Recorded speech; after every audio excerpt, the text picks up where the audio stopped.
Hey, it's Jeff Cannata with another NLB mini. We're talking comics again. This week had a couple of interesting number ones that I wanted to talk about, including the launch of a new Iron Fist comic. I'm a big fan of Iron Fist, back from the old Power Man and Iron Fist days from my youth. And this Iron Fist reboot has a lot of excitement, at least for me. Kyle Andrews created the book, is doing everything: writing, plotting, penciling, inking, coloring. He's doing all the art and all the writing.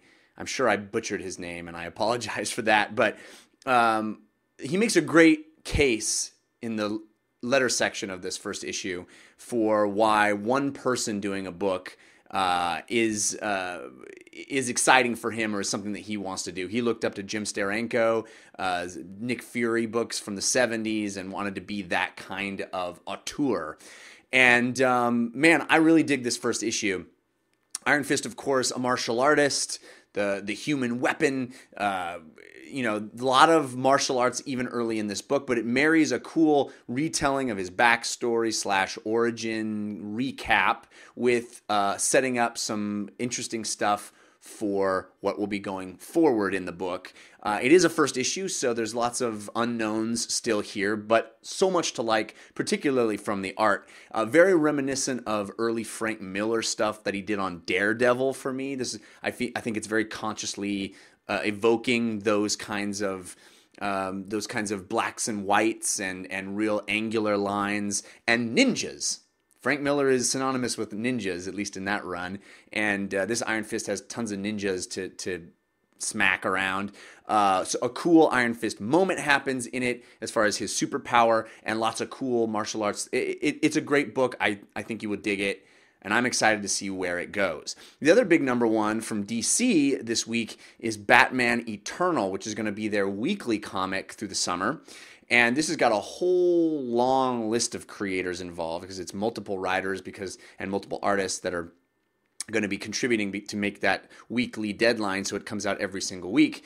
And it sets up pretty interesting story. We have the A story is Batman and Commissioner Gordon. Commissioner Gordon getting himself into some trouble based on a strange moment, a strange decision that he makes. I won't spoil anything, but it's definitely Commissioner Gordon's not necessarily infallible, let's say that. Combining that with the B story of this new recruit into Gotham Central, basically, into the Gotham Police Department. So we'll see where that goes. The highlight of this issue, for me, is the art. It's Jason Fabok, I don't know how to pronounce his name either, but his art is stunning. This is a book worth buying just to see the gorgeous Batman art. There is a big splash page that happens toward the end of this book that is absolutely spectacular, worthy of the biggest high-budget movie you've ever seen.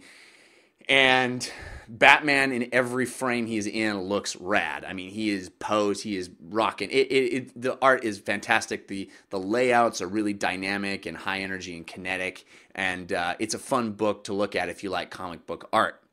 So those are two pretty big recommendations, I would say. Both of them are question marks as far as where we're going. They're both just one issue that is setting up the dominoes that'll hopefully knock down in a very satisfying manner. But both of them are going to be exciting summer reads, I think, as these books continue. And both of them are kind of ass-kicking martial artists that do what they do pretty darn well. And we got creative teams, I think, teams in one sense, the biggest team that you could get on a book, and then the smallest team you could get on the other. So interesting juxtaposition. I hope you guys check those out, and also continue checking out videos on this YouTube channel.